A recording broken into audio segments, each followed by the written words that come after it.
Hello, ladies and gentlemen, and welcome back to another edition of On the Mic with Mike. I'm your host, Mike Larkin, and joining me today is adult star content creator and a hell of an entertainer and a performer, the one, the only Miss Stephanie Love. Stephanie, it's a pleasure having you on the show. How are you?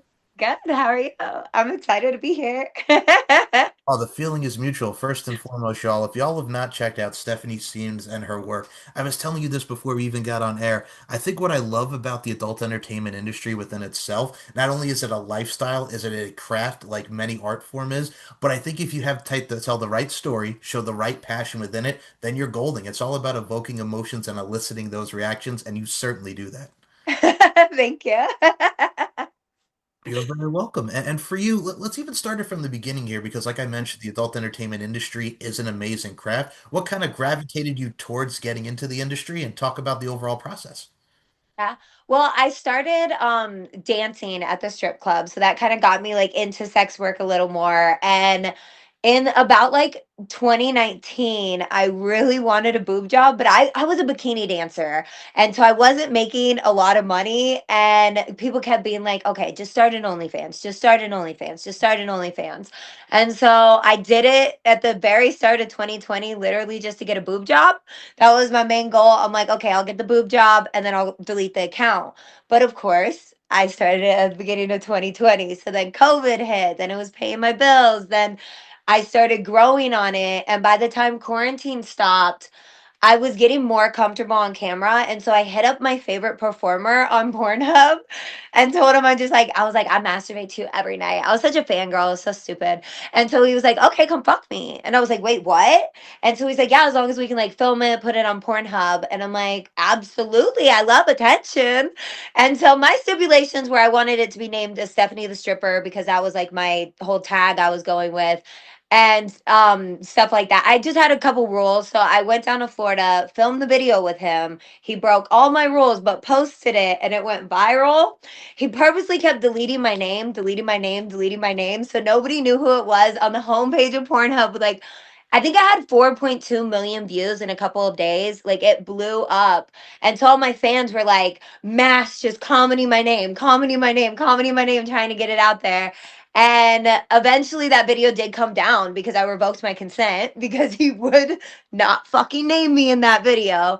And so Pornhub took it down for me, but that was like the start. So I was like, oh my gosh, I love this. The strip club, I did not have to dance that weekend and my stage was just covered in money. And I was like, oh, this is the life for me. Like, I think I'm made for porn. And so I live in Nebraska and I didn't know how to get into it. It was so difficult. There's no actually now there is actually websites on how to become a porn star, but at the time there was nothing. And so I was googling how to get on browsers, how to do this, how to do that. Nothing to help. And so I messaged the one girl I had known in Nebraska that filmed the mainstream video, and I was like, "Hey, we should film like an OnlyFans video." And so when I met her, it took one word, the word agent. The second I heard the word agent, I'm like, oh, you need an agent to get into porn. So by the end of the night, I messaged an agent and he flew me down like instantly. It's like the second I got a hold of an agent, the only thing delayed was the testing facility. So like I had to get tested and then go down, but it was instant after that. I gotta say, to add to your point, first and foremost, the networking of just like you mentioned, being the fangirl, Mhm. but also at the same time, too, you're getting your name out there. And one thing that you also mentioned that I thought was very poignant is I think in today's day and age, the common misconception when it comes to the adult entertainment industry and porn is people just see it as like, oh, it's just people having sex. I'm like, no, no, no, no, no. There's behind the scenes, there's everything in front of the camera. And I wanted to highlight on something that you said. It's boundaries, it's respect, it's Mhm. professionalism, it's decorum. You're your own business, you're your own brand, you're Yeah. your own entity. And that goes a long way with how you produce within the scene and the overall Mhm. presentation. You have to set those boundaries and be safe. Yeah, absolutely. Yeah. A lot of people don't like know this, but before a porn scene, we literally state our yeses and our nos. And a lot of people get confused when I talk about my yeses and my nos because that's not like standard before a hookup. When really that should be standard before a hookup. Just like, hey, don't do this thing to me. That will make me really uncomfortable and ruin the experience. While this, I'm gonna really enjoy. And I almost do that now when I hook up with guys. I barely ever have random hookups, but when I do, I sit there and I like state all my boundaries and I'm like, yeah, could you not break those? and it makes sex more enjoyable. I wish it was more normalized. I agree wholeheartedly with you, and I can tell you someone as well, much like yourself. I'm a very sexual person in my own right, and I've Mhm. discovered this over the years. And I think what's great about it too is when you look at overall sexual intercourse and just overall having your sensuality, I think you get to explore, you get to expand your horizons Mhm. and find your unique preferences. And I think in today's day and age, we've become more pretty much I would say more open-minded with it because back in the day, what was once taboo, we're now seeing it be into the focal point, and I think it comes a full circle on how people can be comfortable, show accommodation, set boundaries, but also at the same time have fun and entertain within their respective working clientele. Yeah, absolutely. I agree. And you know what it is? I think people hear you and I talk about this, but it's one of those things where I always look at it like this. Do you think it's one of the things nowadays when we look at the age of social media, when people see either content creators, adult content creators, porn stars, it's almost like a natural instinct for a guy, and I put this in the bluntest of terms, like guys just want to send either a dick pic or something because they think it's okay because of line of work when it's actually you're stepping out of your boundaries and you're stepping into an area that is extremely crude, crass, and Yeah. unprofessional.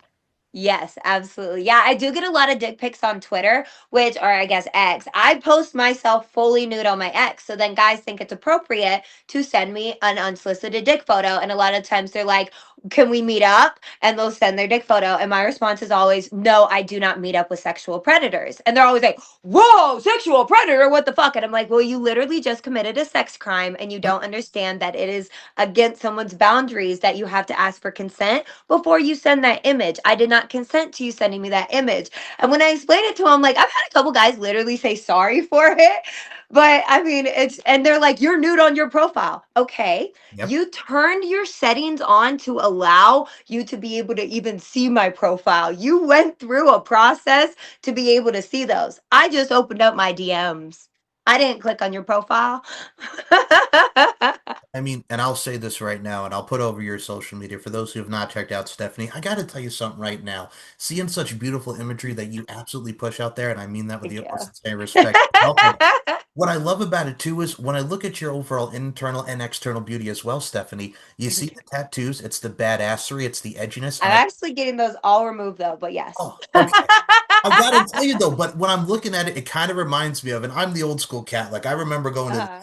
7-Eleven, seeing bodybuilding fitness magazines or inked magazines and stuff like that. It's like an Mhm. inked magazine cover come to life, but your body is your canvas, and that definitely has a nice little flavor to it. It gives you a nice little thing that stands out, uniqueness.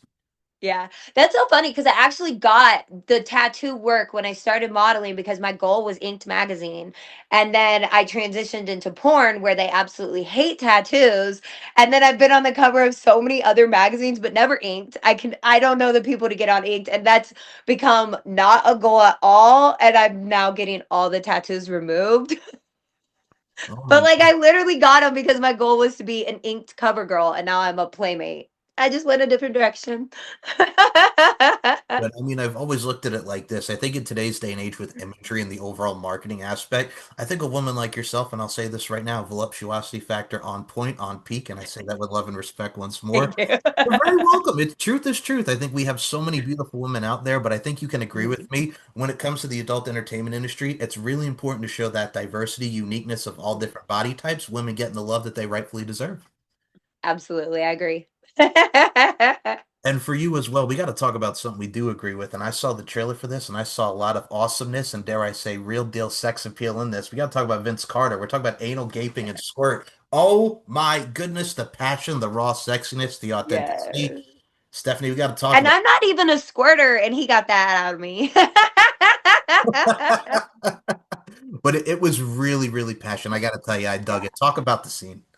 That was an amazing scene. So it is a little easier working with Vince Carter. I will admit, there's a reason why he's won Male Performer of the Year for the AVNs 2 years in a row because that guy is absolutely magical in the way he treats women, the way he speaks to you on set. He was the director as well as the male talent in that scene. So like he gives it an overall great experience to where I feel so comfortable that I got out of my comfort zone and I've never even had like four fingers in my ass. I put my full fist in my ass. I wasn't even planning on it. I was just riding him and it was like one finger, two finger, three finger. And before I knew it, I'm like fisting my ass, going crazy. Like he took out some giant toys in the beginning. I'm like, whoa. He's like, no, you're good. And Like he just knows how to warm up a body, loosen those holes. Like he yeah. So it does help working with a male performer that knows how to open you up.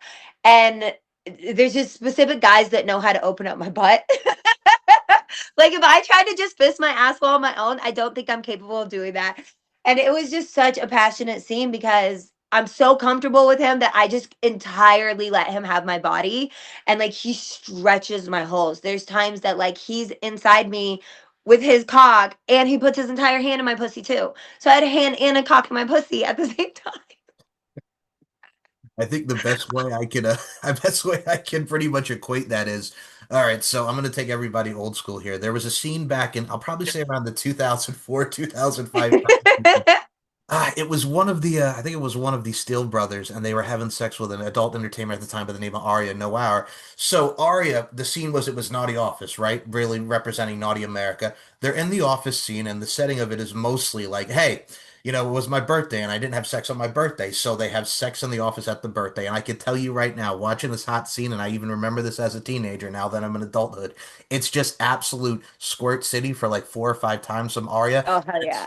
And it's the most raw, passionate like stuff that is just like so tintillating and tantalizing. That's what it equated to, and that is Yeah. absolutely a sincere compliment there because it definitely rocked the house. Thank you.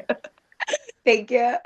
Yeah, I'm not a squirter, and it's so rare that I can actually squirt on camera. I think like this is like my second scene where I've actually like really squirted. My first scene, for some reason, I was a squirter that day, and I squirted so much they had to mop up the floor. They had to call cut and mop it because they were so worried they would like trip and fall. And I came 27 times on my very first scene. So I think in like the 4 year transition of filming my first scene to this super intense scene, like I've come a long way. I'm just like a Oh, you lot must of fun. You most certainly have. And I think that not only do we learn and adapt and we grow as people and as Mhm. performers, I think what's so great about this, and I'll even put this into the forefront, man, the Playboys and all the magazines that you've been a part of, which you'll see in this fine portion of the show. Talk about that experience, because not only sexy cover, but number two, that is the pinnacle of just being included in such covers and magazines. It's elegance, it's decorum, it's sexiness. Talk about like Playboy and all of these great covers, man, because they rock it. Yeah, I mean, unfortunately, I didn't get too much of a Playboy experience because my shoot was just with a photographer. It was just me and him. He shot the photos, and then I got like the cover of Playboy. So I haven't got too much of a Playboy experience, but I'm hoping to get that in the future once I get the tattoos removed because US Playboy still kind of has the stigma more against the tattoos. So it was really cool that I did get the cover and everything, but I feel like there's still a lot more that I want to achieve with my Playboy goals. Well, I will Because tell it you. was really just a guy walking up to me and saying, "Do you want to be on the cover of Playboy?" And I'm like, "Yeah, sure." I thought he was a liar at first, so I blew him off for the first shoot. Then I finally showed up to the second one, kind of in the mindset like I might get murdered today. I had Oh no boy. idea what I was getting into. He just drove me out to a random spot in the desert, and I didn't even get nude. They didn't allow me to get nude because of my tattoos. So I wore a full length evening gown and just like did a little peekaboo.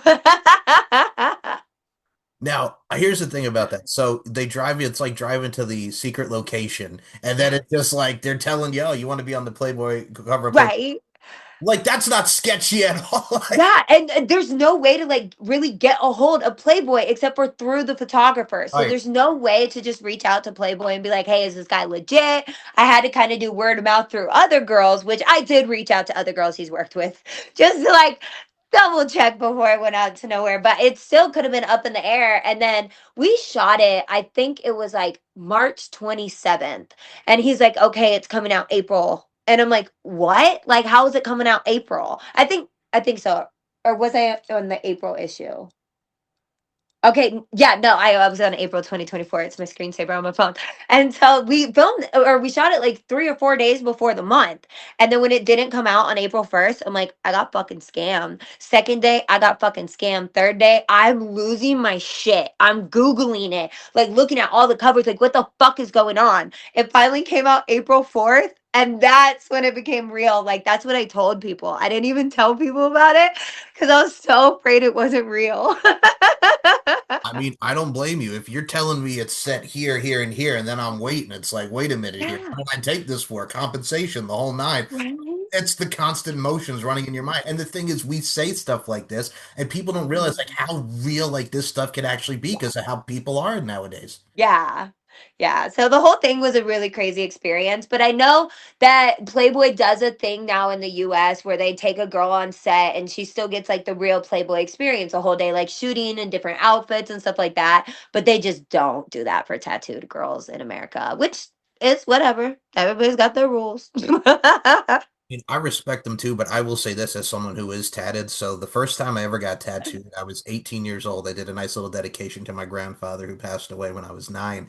So I've always enjoyed like the body being the canvas and being a temple because everything Yeah. you do from sleeves and everything tells a story. And I've always Mhm. been mind boggled by that. And I understand it from the imagery standpoint and how they want to have their terms and services and their conditions. But I'm also Yeah. like, it's a tattoo. Like, you know what I'm saying? It's meaningful. There's a lot that goes into the Yeah. body art. So yeah, it always kind of mind boggled me and stuff like that. Yeah.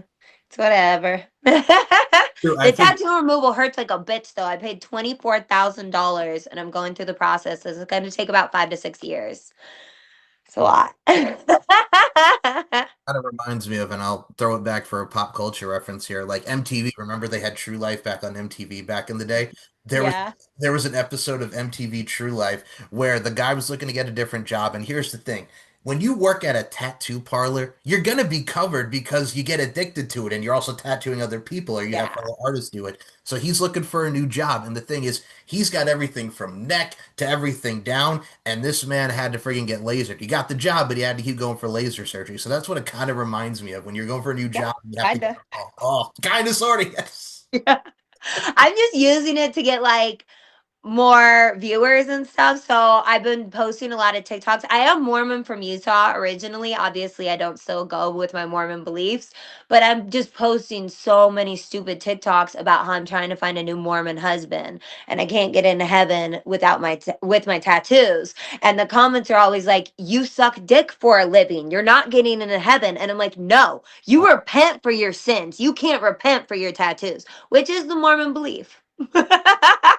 Absolutely true. And I will say this. So I'll go very spiritual really quickly here. So but I also say this, and here's what I believe. Much like you said, if you could repent your sins and give your life to God, or just really get down on your knees and be forgiven for your sins, that's the most heartwarming and most beautiful thing ever. But at the end of the day, too, much like you mentioned, you can't repent your tattoos. It's a Yeah. process to get away. So, Right? well, that's the mindset. I think a lot of people don't realize Yeah. that you could still have the spiritual mindset, even if you do what you do for a living. Like we're all people, we're all human beings, we're all God's Right? children at the end of the day. Yeah, exactly. Sorry. And I really don't want a Mormon husband, but it's just really fun to rage bait. I love rage baiting. It's one of my favorite things to do. Yesterday, I posted on Facebook, I'm like, should I get a neck tattoo? Because Facebook's my biggest following, which is so weird. But I'm like, should I get a neck tattoo? And it's so funny to see all the men being like, absolutely not. Neck tattoos are so hideous. Don't get a neck tattoo. And then, like, one person literally screenshot a picture of me and posted it and was like, you mean another neck tattoo? I'm like, at least one person calls me out. I'm constantly posting dumb shit like that. Well, first of all, that also just gives us a nice little garner into the personality, which I think that's funny. You have to be entertaining with people because there's so many Yeah. that are trolls and shit. So you got to be. That's why my Facebook following is so big because the people that get my humor, they're like, "Okay, your Facebook's never boring." That's the thing, and I will say this for someone who is never boring, and I mean that whole definitely could definitely just shine within your personality. And I gotta say, Yeah. you're very welcome. But first and foremost, man, we got to talk about X3s, AVNs. First of Yeah. all, the nominations, the wins, which congratulations, Mhm. number one. But also number two, man, I gotta say, probably one of the most elegance, decorum. It's professional. You get to network with people. How important, how wonderful it is to see these awards and be nominated for these nominations. But also, it's bringing the community together to really be with the fans and meet other great talent. Yeah, that is true. Yeah, it's a lot of fun. I, yeah. I haven't won an AVN or an X3 yet, but I have won 5 other awards. So I'm doing good on that. The awards that allow tatted girls. So like AVNs on their actual awards, they don't allow tattooed girls. And so I can't be nominated for an actual AVN until I get them removed. They're very, very specific on that, but they have fan voting, and my fans love the shit out of me. So the fans are how I still get the fan nominations and everything, which I'm like, how are a couple people deciding rather than the world? And that's how I've won all my awards. They're all fan votes, except for one. One of them was Miss Congeniality. So like the owners of the Night Moves Expo chose that one. But yeah, it's just like, and honestly, it's my Facebook fans. They love me so much. They just vote for me nonstop, nonstop, nonstop. Well, you definitely certainly have my vote, ma'am. Absolutely. Thank you. Very But welcome. And I mean this, the night moves first and foremost. Miss mm, Congeniality. I got to tell you, yeah, you knocked Sandra Bullock right out of the water. right. Let's put that to the forefront. Hello. Yeah. But no, it's one of those things too, to even be nominated for stuff like that, Mm, even with the social media side of things, MILF side yeah. of things. There's so many categories, and I think what's great about those votes and those fans, like those fans are just so unique. And we talked about Mm, expanding horizons and being more open-minded. I think in today's day and age, like you mentioned, the OnlyFans, many vids of really seeing more of the adult side of things and getting into that community nowadays. Different than what it was growing up in the 80s and 90s and certainly in the 2000s. But god dang yeah. it, man, the evolution is definitely something to witness. Yeah. Absolutely. Yeah. And I mean, it's definitely getting better. I mean, girls can have some tattoos also. So people are always like, oh, well, this girl has a tattoo or this, whatever. And it's just like when your majority of your body is inked, then you get put into another category. So I guess they are a little more lenient on tattoos than they used to be. Some girls will have a sleeve and still get to shoot and everything. It's just when the majority of your body gets covered, then you're considered an inked girl and you're put into completely different categories. And I always win those categories. If there is an Inked Girl category, I always win. I've always looked at it like this. I think within your scenes and watching you just like you could play anything. You could do the role play stuff, be a nurse, or what have you. I think the role play stuff absolutely helps. And I also say number two, I gotta tell you right now, you would be, I gotta tell you, if you were my stepmom, boom. You know what I'm saying? That's what I do play a good you do. stepmommy. You do. Like I that. had a scene go really viral recently, like within the last year, on a stepmom scene because, like, the way I was fucking Johnny Love, it's really hard to tell who has the penis. Like, it's honestly hard. It's on Pornhub. It's got millions of views because, like, I'm like, you would have to watch it, but in all the positions, I'm the man in the position using his dick. Like if you know what the Amazonian is and stuff, like you put the guy in a pile driver, like we Yep. did all those types of positions. And it went so viral until people really like me in the stepmommy like dommy mode, the mommy dommy mode. Saying like that scene and just I think with anything from the imagery, like I mentioned, the video standpoint, god dang it, man, not only a great stepmom, but number two, a lot of people I would always hear this thing like, oh, that's just cliche stuff. But I'm like, sometimes the originality and stepmom, who doesn't love a great stepmom? That's the ultimate Right. fantasy right there. Absolutely. Oh, yeah. And I've always equated it to like 99, 95 Mariah, like friggin' Mariah Carey and Love ODB. Mariah. Yes, you're doing that sweet, sweet fantasy baby. So that's the ultimate goal. I think you definitely hit on all cylinders with that. Yeah, I love that.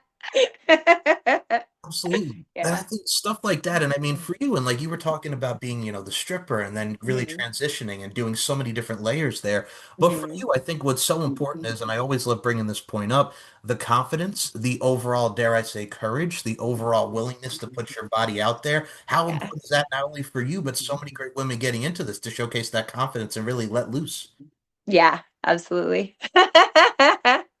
And I definitely got more and more confident. Like my first scene, I was like covering my face when I came. I'm trying to like hide certain things, and now it's literally like I can fist my butt on camera and be like, "Yay!" Oh,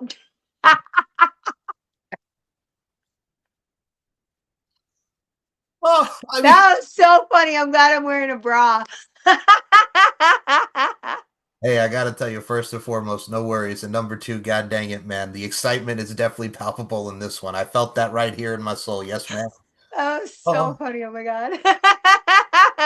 but no, first of all, that's a great thing to cheer, number one. But also, number two, I hear you from that standpoint because you started Yeah. out like this, like with any women, it's like, oh my God, I'm Mhm. putting my body in front of people, Yeah. whether it be camming or stripping. But at the same time, too, you overcome that. And once you keep doing it, you just get more comfortable in the role. And I think accommodation and comfortability are so keen for today's content creators. Yeah, absolutely. And a lot of people say like, "Oh, they admire my confidence and stuff." And this is so new. I just started my plastic surgery journey in 2021. So like before that, I was really uncomfortable in my body. Like I just enhanced it a little bit and then I wasn't still confident. I just faked it. I just kept faking it. Especially on the internet, I just faked it and faked it and faked it until it became a reality. And it's literally fake it till you make it with confidence. And like if you just fake it enough, it's like almost your brain's like, "Okay, I'm getting a little more confident. I'm faking it and now it's just confidence." I'm going to tell you somewhere I can definitely equate with you on that. When I started getting into the podcasting realm, like Mhm, what's interesting about it is, of course, you learn editing, you learn microphone work, and you learn mhm. so many different things, much like with anything. But I think with that is, I've always gone with that mindset too, because look, at the end of the day, if I wasn't doing this, I'm still a shy kid from Long Island, just being myself. I'm a very private person, but I think doing this also opens me up to people. It makes me connect with great people, much like yourself, Miss Love. And great people. So stuff like that really is just a poignant view to networking. But also, if you give people to tell their stories, because everybody has a story to tell, I think that opens up more for people to see who they can gravitate and relate to. Yeah, absolutely. Yeah, I've definitely built a lot of my fan base by being very open about stuff. I'm a lot more open than a lot of adult performers. They keep their life completely separate, and I keep my personal life completely separate. So a lot of people don't realize that I'm not posting everything online because I post so much stuff that normal people may not post. I do give a lot of insights into my world, but also the things that need to be private, literally nobody knows about. I have a whole secret life that nobody knows about besides the real people in my life. Like social media has no idea. Well, that's how you have to be. And I've always said, Yeah. I mean, there's pros and cons with everything with social media. Mhm. And personally, I say this to anyone, I think you can concur with me on this. You always have to have that mental break because nowadays it's just more of Yeah. this instead of this. And people just constantly, dare I say, they have the trigger fingers. They're the keyboard Yeah. warriors that always got something to say. And I've said this to so many people. It's like social media, why I love it and it promotes our brands and everything. But at the end of the day, Mhm. too, is it real life? No, like Yeah. well, the real life out here is the most important thing because it's moments and Yeah. memories created. But at the end of the day, too, man, it's like, God dang it, man. Some people on social media, you need to have that break. Yeah, I agree.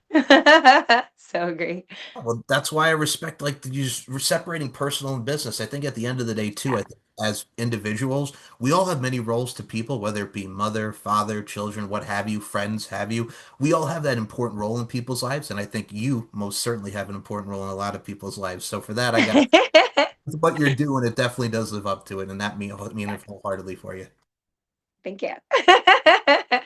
And with everything also that you're doing, I also have to say this, besides being the dominant stepmommy that you are and everything that we mentioned within your film with Vince Carter, I think anyone that you work with, and I can tell you this right now, a lot of people don't realize because I wanted to go back to what you were mentioning about Mhm, positioning and different stuff. Like, mhm. it's so hard when you're working and being in the said position because you're constantly turning your body. Like a lot of people don't even Yeah. realize like what makes that great scene, like the constant positions and the timing and the precision. You have to have that down pat. Yeah, absolutely. Yeah, we usually do discuss some positioning before we start filming to make it a little easier so we're not like scrambling on camera or as we call cut depending on how the scene goes. But yeah, and the positioning is not real life. Like what you see, what looks good doesn't feel good and what feels good doesn't look good. So usually like the positioning you're doing is not the most comfortable. Like for missionary, you want a guy to lay on top of you to get your clit rubbed that cameras can't see. So the guy is up during missionary. So there's just a lot of different positionings for porn that you have to learn and get used to. Guys, their hips get thrown out and they get hip problems because they got to keep their hand behind their back and being like sideways while working. And so I do feel bad for the guys because a lot of their positionings is even more uncomfortable. They got, to be opening up to the cameras. And that's also why their size matters so much because we need to see the penetration. And yeah, there's a lot that goes into that. Yeah, I mean, even like what you mentioned before with even taking pictures on these great magazines, I've always Mhm. equated to back in the day, and I know this is my pop culture nerdiness. Look at MTV, right? Like when MTV used to have Spring Break, and we're talking about Cancun, right? When you would see like an Eminem performer, NSYNC, whatever musical Mhm. act that they would have, you would see those beautiful women just walking down that runway. You see bikinis and everything. And I always talk about that real deal sex appeal vibes, and I include you in these sentiments, but everything from a bikini, from everything that makes the look great. It also gives everybody something to look forward to when they see a magazine or everything, because that was some of the best ways of actually buying and owning some of the best merchandise and marketing and business. So I gotta say, on those covers, you definitely delivered. But number two, you definitely Yeah. get to see so many different positions on that front. Thank you. You're very welcome. Is that, but would you say that's also kind of like definitely similar, like with what we're seeing on camera with that, especially with magazine shoots? Because the photo shoots are definitely a lot of work that Mhm. goes into. Yeah, definitely. Yeah, it's a lot of work. And then some girls are just using all AI now. I'm still doing the real deal. You know, it's funny you also bring that up, and you got me chuckling on that sentence. But here's the thing: AI has taken over, but I will be completely honest with you, Miss Stephanie Love. I love the real deal myself because we meant that Yeah. authenticity. We have to be real with it. I know it's taken over, but there's also certain many effects with AI. You have to be the real deal with it, man. Yeah.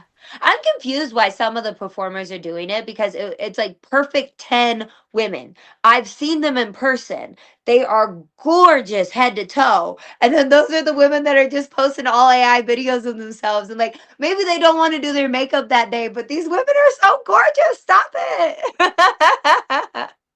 I was even reading the comments on one of them, and even the guys in the comments were like, "I don't understand why she's doing this. She's so beautiful. Why is she doing this?" Because like her belly button was like over the swimsuit, so it was like very noticeable. It's almost kind of like that Sports Illustrated vibes with the where you see the belly button and everything with like the string bikini. Like that stuff Yeah, is hot. Like you mentioned natural photos and everything. Here's my thing with that, and I love that you brought this up too. It reminds me of when girls would put filters on their photos, and I'm like, me, you're naturally beautiful. Y'all don't need no filters or anything. That just let it fly, man, because we're all beautiful at the end yeah, of the day. yeah, yeah, absolutely. That's how you have to look at it, Stephanie. And I've always said this. I mean, you also have the perfect last name of Love here. And I mean, love definitely conquers all. And I will say this about you, besides the judging and besides the magazines, we got to talk about Booty Slap Entertainment, man. Oh You were yeah, I'm excited for that. shout out to Brandy May, number one. Number two, you mentioned the excitement factor. Definitely a different concept. Booty slapping. Who doesn't love to smack a good booty? How excited are you Yeah. for this judging coming up, man? I know. I'm so excited. I'm so excited. Yeah, it's me, Ava Devine. I haven't met her yet, but I hear that she is so much fun to go out in Vegas with. So I'm extra excited to hang out with her. And then also the owner of Mean Bitches, Glenn, he's gonna be there. And so like it's just I've never been to anything like that. I've never been to the strip club. I've never met any of the booty slapping girls. So it's gonna be a brand new experience for me. I'm so fucking excited. Well, here's the thing too, and I've always said this, like Brandy May and all the great women of Booty Slap Entertainment, whether they model or they do maybe do a little wrestling or what have you, showcase that Hmm. sensuality from the sensual side of things with wrestling. But when you have something like Booty Slap and people will be looking at you like, what is so intense about a Booty Slap Entertainment? Well, here's the thing, you're slapping booties, people come in there, who doesn't love a good booty? To quote Bubba Sparks and the Yang Yang Twins, booty, booty, booty, rocking everywhere. Right? Stuff like that attracts a lot of people and clientele, and also Yes. it's the worship factor. Who doesn't like a nice Yeah. little booty? Right? And me and Ava are going to be walking in there rocking our own asses too. So they got some cakes on the judges.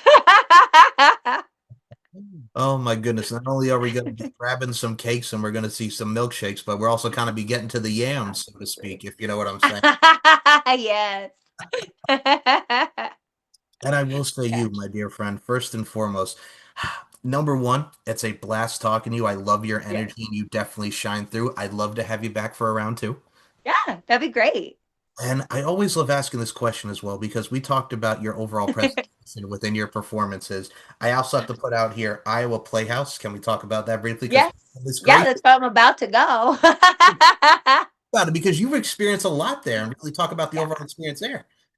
Yeah, I've been there for 6 years now. I've quit so many times because I keep thinking I'm just over dancing, and then I miss it. I truly miss it. I can't get over it. But the Iowa Playhouse is so unique. It's not a gentleman's club. Girl, I just got in a fight on TikTok over this because I called it a performing arts venue. And this girl was like, "Are you really calling a strip club a performing arts Oh venue?" my No, God. because it's not a strip club. It's not a strip club. It is a performing arts venue where we perform naked. So there's no liquor license. It's not a bar type area. It's a giant warehouse out in the middle of nowhere to get away with like laws and stuff. And there's a giant stage that goes across with 7 poles. And so we got like 7 dancers on stage. We got a shower stage, and we're not like stripping up there. We just get completely naked and then perform naked. So that's how the loophole with the law of not being a strip club and getting away with so much. And then it's open till 5 a.m. on weekends, which most or every bar in Iowa and Nebraska, because it's right on the border of Iowa and Nebraska. So we get a lot of Nebraska and Iowa people there.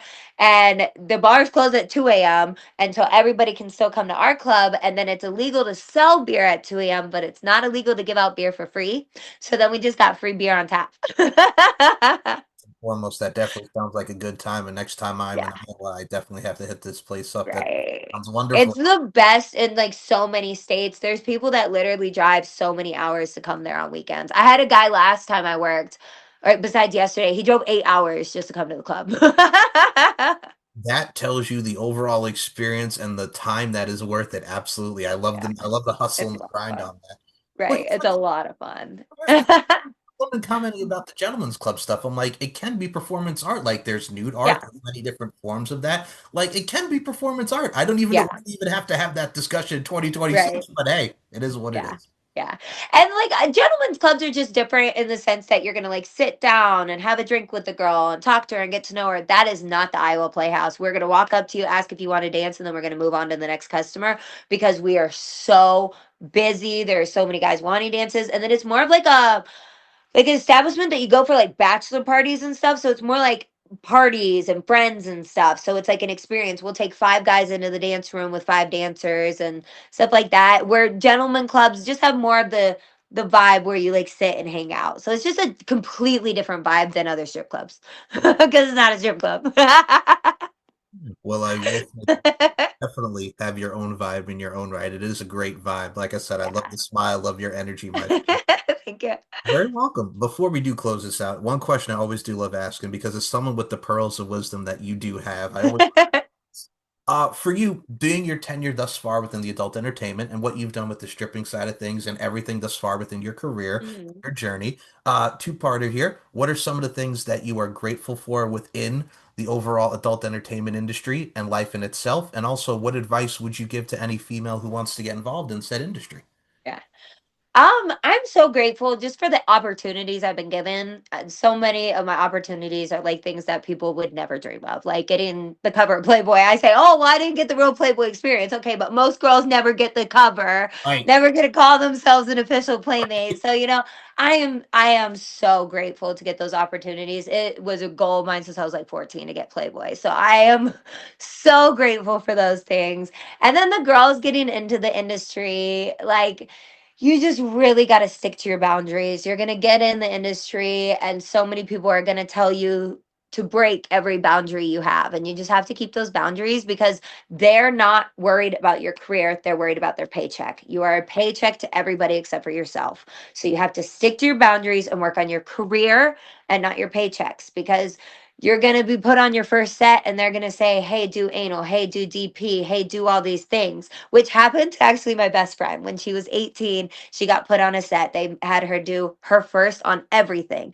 Yes, she got a very big paycheck, but now that she's shot out, so no company will touch her. If you shoot all of your first right in the first little bit, you're done.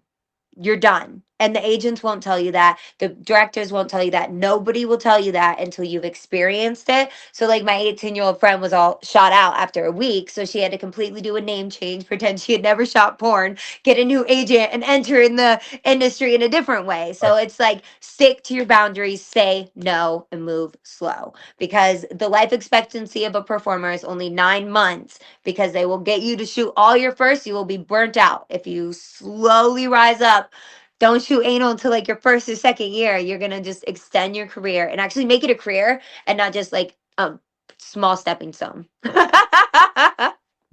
I Well, wish people would have told me that when I first started. I will say this, I love the bluntness and I do love the passion in that Yeah. answer. That was beautifully and eloquently said. I think in today's age, especially within your line of work and everybody that does said creativity, I always look at it like this. I always say be a star. Star meaning show tolerance and respect and be safe and do Yeah. it in spectacular fashion. That's definitely key. Yeah, absolutely. Now, before we close this thing out, my friend, where can we follow you on all forms of social media? The floor is yours.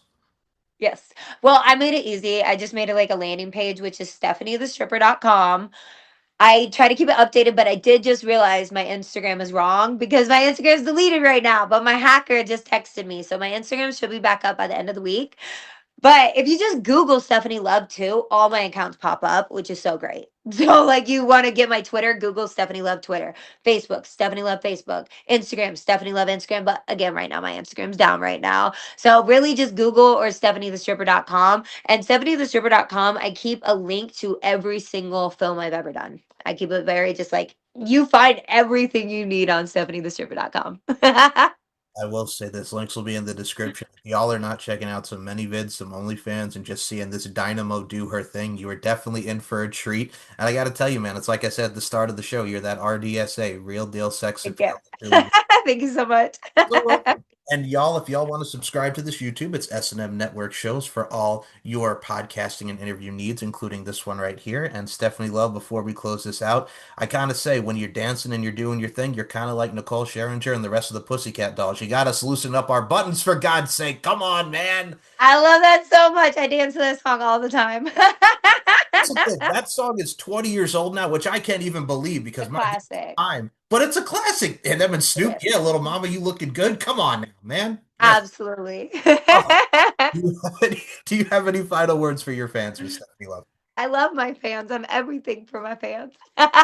We appreciate the fans that love Stephanie Love and will listen to this fine program. And as I always say to end this show, it's not just my mindset, Stephanie, it's something I truly believe in. Beauty, strength, and dominance, the three key elements Yes. that make women the work of art that they are. And Miss Stephanie Love, I include you in those sentiments. Thank you so much. Thank you. Thank you so much.